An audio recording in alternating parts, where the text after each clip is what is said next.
Hello everyone. So last class में हम लोगों ने सेल डिवीज़न और उससे रिलेटेड कुछ जो बेसिक पॉइंट्स थे उनके बारे में स्टडी किया, और जो कि थे आपके सेल के डेफिनेशन, क्रोमोसोम एंड डीएनए। आज के इस टॉपिक में हम लोग देखेंगे आगे सेल डिवीज़न। तो सेल डिवीज़न आपको बताया गया कि सेल डिवीज़न 2 टाइप्स का होगा। इन 2 टाइप्स में आप देखें तो आपको मिलेगा माइटोसिस एंड मियोसिस। ओके, तो माइटोसिस और मियोसिस के बारे में आपको पहले भी बताया जा चुका है कि माइटोसिस क्या है। माइटोसिस एक ऐसा सेल डिवीज़न है जो कि ग्रोथ को और डेवलपमेंट को लीड करेगा। अगर इसकी डेफिनेशन देखें तो डेफिनेशन इस तरीके से होगी, that cell division in which one parent cell divides into two identical daughter cells. तो एक पेरेंट सेल्स दो आइडेंटिकल नई डॉटर सेल्स प्रोड्यूस करेगी, ये आपको बताया जा चुका है। और इसी में अगर आप देखें तो जो सेम नंबर या सेम नॉर्मल क्रोमोसोम नंबर जो होगा वो मेंटेन रहेगा एट ईच सेल डिवीज़न। जितनी बार भी सेल डिवीज़न होगा, तो ये माइटोसिस का कैरेक्टर है कि जितनी बार भी सेल डिवीज़न होगा हर बार जो नॉर्मल नंबर है क्रोमोसोम का वो same as it is maintain रहेगा। अब इसके पहले, अब सर जब ये सेल डिवीज़न होगा उससे सेल डिवीज़न से पहले देखिए क्या होगा। Before the cell division the nucleus prepare the cell and doubles the quantity of DNA. तो जब सेल डिवीज़न स्टार्ट होने वाला होगा तो स्टार्टिंग से पहले क्या करेगा, जो न्यूक्लियस है वो प्रिपेयर करेगा सेल को एंड डबल कर देगा किसकी क्वांटिटी, डीएनए की क्वांटिटी को डबल कर देगा, जिससे कि क्रोमोसोम भी अपने आप में डबल हो जाएंगे और सेल डिवीज़न आगे बढ़ेगा। और ये कब होगा, ये इंटरफेज़ में होगा। इंटरफेज़ में ये चीज़ें पॉसिबल हो पाएंगी। तो इंटरफेज़ को हम रेस्टिंग फेज़ भी बोलते हैं। अब रेस्टिंग फेज़ क्यों कहते हैं, रेस्टिंग फेज़ इसलिए कहते हैं क्योंकि ये सारी प्रोसेस जो डबलिंग की प्रोसेस है और क्रोमोसोम्स है जो अपने आप को मल्टीप्लाई कर रहा है, ये सारी चीज़ें होती रहती, इसलिए इसको हम लोग रेस्टिंग फेज़ कहेंगे। इंटरफेज़ को भी आगे 3 पार्ट्स में डिवाइड किया गया है। 3 पार्ट्स वो यहाँ लिखे हुए हैं, आप देख सकते हैं। तो ये 3 पार्ट्स कौन से हैं, द फर्स्ट ग्रोथ फेज़ या पहला गैप फेज़ भी आप बोल सकते हैं, जिसको G1 आप बोलेंगे। दूसरा सिंथेसिस फेज़ या एस फेज़ आप बोलेंगे। Third one is the second growth phase या सेकंड गैप फेज़ और G2 फेज़। तो these are the basic important phases of interphase. इसका मैंने एक शॉर्टकट बताया था, वो भी हम सारे डिवीज़न ख़त्म करने के बाद आगे डिस्कस करेंगे। सो अब इस फेज़ के जस्ट बाद क्या होगा, कैरियोकाइनेसिस स्टार्ट होगी। कैरियोकाइनेसिस क्या है ये आपको बताया गया था, the division of nucleus is known as karyokinesis. Okay, अब ये अभी स्टार्ट हुआ है, चूँकि इंटरफेस है तो यहाँ पर क्या होगा, न्यूक्लियस का डिवीजन होगा, तभी आगे सेल अपने आप को डिवाइड करेगी। जब ख़त्म हो जाएगा सेल डिवीजन, उसके लास्ट में फिर से साइटोकाइनेसिस होगी, ताकि दो नई सेपरेट सेल्स बन जाए। तो देखिए कैरियोकाइनेसिस को अगर देखें तो कैरियोकाइनेसिस आपके 4 फेजेस में होगा। ये 4 बहुत ही मोस्ट इंपॉर्टेंट फेजेस हैं, prophase, metaphase, anaphase, telophase. Prophase को फर्स्ट फेज या प्रिमिटिव फेज, मेटाफेज जो फर्स्ट फेज़ यानी प्रोफेज़ के बाद होगा that is after phase. Anaphase इस फर्स्ट मेटाफेज़ को फॉलो करेगा, इसलिए इसको अप फेज़ या बैक फेज़ बोलेंगे। एंड टिलोफेज़ जो कि एंडिंग फेज़ होगा, इसलिए टिलोफेज़ को हम एंडिंग फेज़ बोलेंगे। अब इन सारे फेजेस को याद रखने के लिए हमने आपको बताया था एक shortcut, that is I P MAT. आप ये याद रखिएगा, यहाँ पर आई आपका interphase, prophase, metaphase, anaphase and telophase. तो ये छोटा सा एक कीवर्ड है, जिस कीवर्ड से आप सारे फेजेस को सीक्वेंसली आप इसको पढ़ सकते हैं। तो इस सीक्वेंस में अगर आप देखें तो आपको ये सारे फेजेस मिलेंगे, और इसके बाद आपको मिलेगा कैरियोकाइनेसिस, और कैरियोकाइनेसिस में ये चारों फेजेस पढ़ेंगे। तो इन सारे फेजेस में सबसे पहला जो आपको फेजेस मिलेगा वो क्या होगा, वो आपका फेज़ प्रोफेज़ आएगा। ठीक है, तो प्रोफेज़ को जैसा हमने बताया कि फर्स्ट फेज़ भी बोलते हैं। ये फर्स्ट फेज़ क्या करेगा, देखिए इसको। तो अब यहाँ आप देखिए, ये प्रोफेज़ का, इंटरफेज़ का प्रोफेज़ के फिगर्स दिए गए हैं। ये अर्ली प्रोफेज़ है, आप अर्ली प्रोफेज़ को अच्छे से एक बार एग्जामिन कर लीजिए। एस्टर्स, सेंट्रियोल, न्यूक्लियर मेम्ब्रेन, ये देखिए न्यूक्लियस मेम्ब्रेन, क्रोमोसोम और ये डिसअपियरिंग न्यूक्लियोलस, ठीक है, जो न्यूक्लियोलस सेल के सेंटर यानी न्यूक्लियस के अंदर जो लोकेटेड रहेगा वो धीरे धीरे गायब होना स्टार्ट हो जाएगा। इसके बाद इसी का बी फेज़ आएगा जिसको हम मिड प्रोफेज बोलेंगे। तो देखिए मिड प्रोफेज में काफ़ी सारे चेंजेस हो चुके हैं, न्यूक्लियर मेम्ब्रेन लगभग गायब हो चुकी है। ओके, न्यूक्लियोलस भी पूरी तरीके से डिसअपियर हो चुका है और आपके क्रोमोसोम पूरी तरीके से विजिबल हो गए हैं।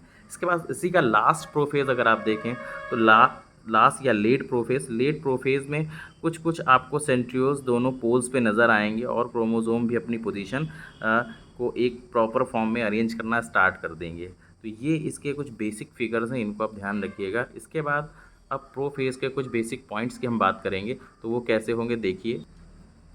तो यहाँ प्रोफेज देखिए, प्रोफेज के कुछ आइडेंटिफिकेशन पॉइंट्स हैं। तो सबसे पहला पॉइंट क्या होगा, क्रोमोसोम जो है वो छोटे हो जाएंगे। क्या हो जाएंगे? छोटे हो जाएंगे। दे बिकम शॉर्ट, अभी आपने फिगर में देखा।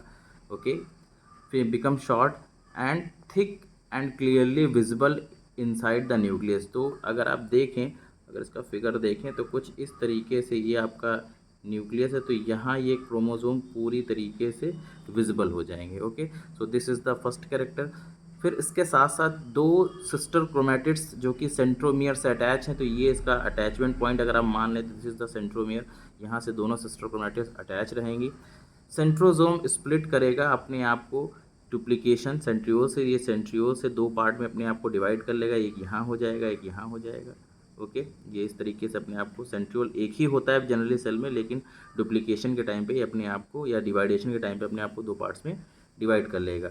Each centriole is surrounded by radiating rays, इसको कुछ रेज सराउंड कर लेंगी। उन रेज को एस्टर बोलेंगे, याद रखिएगा, अगर कभी कभी पूछ लेता है कि हाँ एस्टर क्या है, तो जो सेंट्रियोल्स को सराउंड करने वाली, सेंट्रियोल को सराउंडिंग रेज जो रेडिएटिंग रेज होती उसी को हम एस्टर बोलेंगे।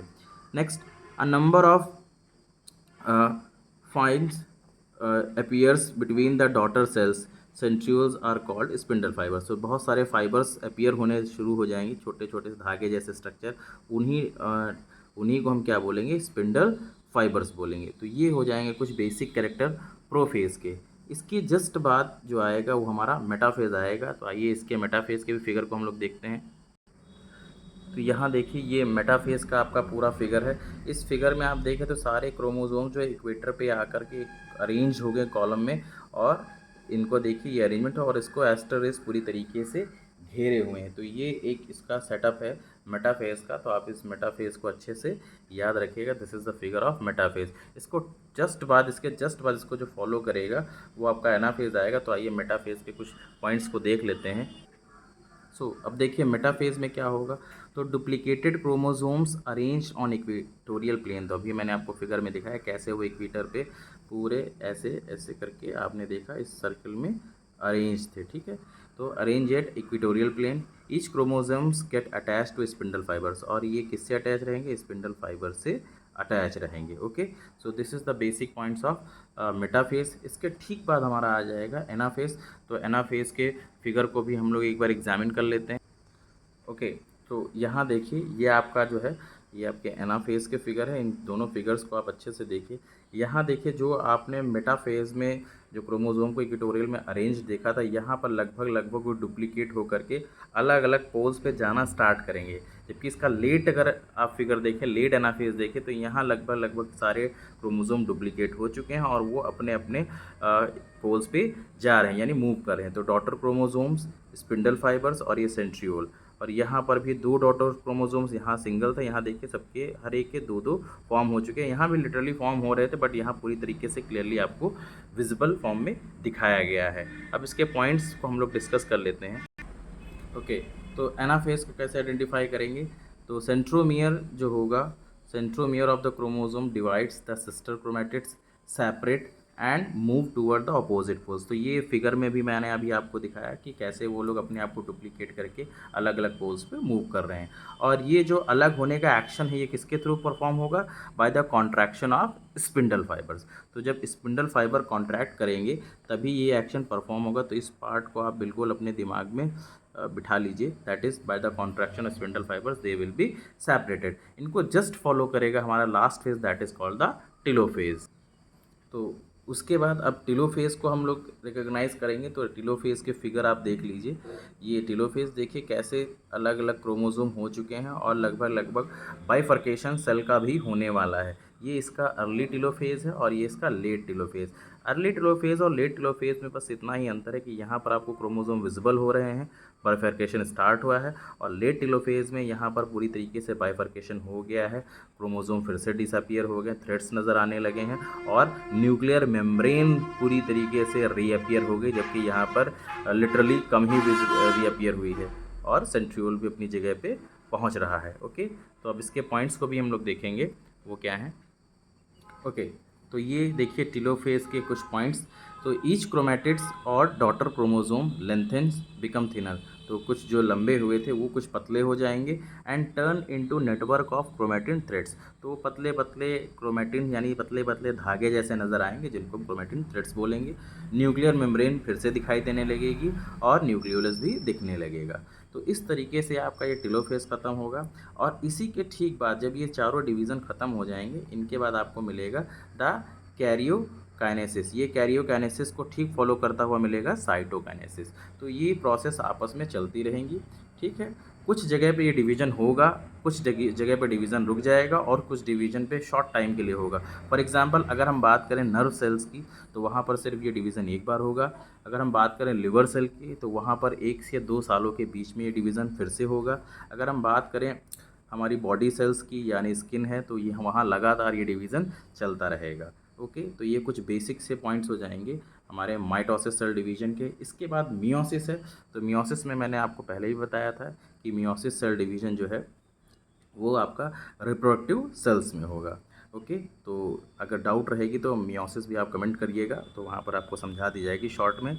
और बाकी आप इस वीडियो को आप देख लीजिए, समझ लीजिए, अगर कोई डाउट है तो पूछ लीजिए, और चैनल वगैरह जहाँ से भी ज्वाइन करना उसको ज्वाइन कर लीजिए, क्योंकि सारे वीडियोज़ अब आपको चैनल पर मिलेंगे, व्हाट्सएप पे कम ही फॉरवर्ड होंगे, तो यहीं से आपको जानकारी मिलेगी। आपको जैसे इसको अपडेट करना अपडेट कर लीजिए। Okay, thank you all.